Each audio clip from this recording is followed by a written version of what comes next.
So ఈ drug free IVF దీనివల్ల benefits ఏముంటాయి, ఎలాంటి పేషెంట్స్ దీని ద్వారా బెనిఫిట్ అవుతారు అనేది చూస్తే బేసిక్గా పీసీఓ పేషెంట్స్ అంటే పాలిసిస్టిక్ ఓవరీస్ ఉన్న వాళ్ళలో ఇలా ఎక్కువ నెంబర్ ఆఫ్ ఫాలికల్స్ ఉంటాయి వాళ్ళలో. సో వాళ్ళలో ఏంటంటే హైపర్ స్టిమ్యులేషన్ రిస్క్ అనేది ఎక్కువ ఉంటుంది. నెంబర్ ఆఫ్ ఇంజెక్షన్స్ డైలీ ఇవ్వడం వల్ల నెంబర్ ఆఫ్ ఎగ్స్ అన్ని చాలా పెద్దగా అవ్వడం వల్ల ఓవరీ సైజ్ పెరిగిపోయి ఈ హైపర్ స్టిమ్యులేషన్ రిస్క్ అనేది ఎక్కువ ఉంటుంది. సో అలాంటి వాళ్ళకి ఇది బెటర్ అన్నట్టు. అండ్ ఇంకొంతమందిలో ఆల్రెడీ కొన్ని రకాల ట్రీట్మెంట్ తీసుకుంటుంటారనమాట. క్యాన్సర్కి సంబంధించిన ట్రీట్మెంట్ తీసుకునే వాళ్ళలో ఏంటంటే ఎమర్జెన్సీగా వాళ్ళకి టైం ఎక్కువగా ఉండదు.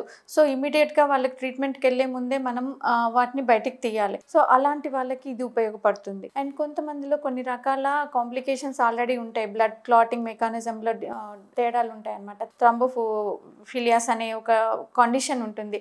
లేదంటే ఎవరికైతే హై హార్మోన్స్ బాడీలో ఉంటే వాళ్ళకి సైడ్ ఎఫెక్ట్స్ వచ్చే ఛాన్సెస్ ఎక్కువ ఉంటాయంటారు. అంటే ఆల్రెడీ క్యాన్సర్ కి ట్రీట్మెంట్స్ తీసుకొని అలాంటి వాళ్ళలో ఏంటంటే ఎక్కువ రోజులు ఇలా హార్మోనల్ ట్రీట్మెంట్ ఇవ్వడం వల్ల సైడ్ ఎఫెక్ట్స్ ఉండదు. కాబట్టి ఈ డ్రగ్ ఫ్రీ ఐవీఎఫ్ అనేది ఒక ఆప్షన్ అన్నట్టు. ఇంకొకటి ఏంటంటే కొంతమందిలో ప్రీవియస్గా వాళ్ళు ఐవీఎఫ్ ట్రీట్మెంట్ తీసుకుంటే ఇమ్మెచ్యూర్ ఎగ్స్ వచ్చాయి, రెసిస్టెంట్ లేకపోతే ఆ ఓవరీ అనేది ఎగ్స్ అనేది పెరగట్లేదు అన్న వాళ్ళలో ఇది చేసుకోవచ్చు అనమాట. సో ఇలాంటి వాళ్ళకి ఇది బెస్ట్. సో దీనివల్ల సైడ్ ఎఫెక్ట్స్ తక్కువ ఉంటాయి, డ్యూరేషన్ ఆఫ్ ఇంజెక్షన్స్ తక్కువ ఉంటాయి.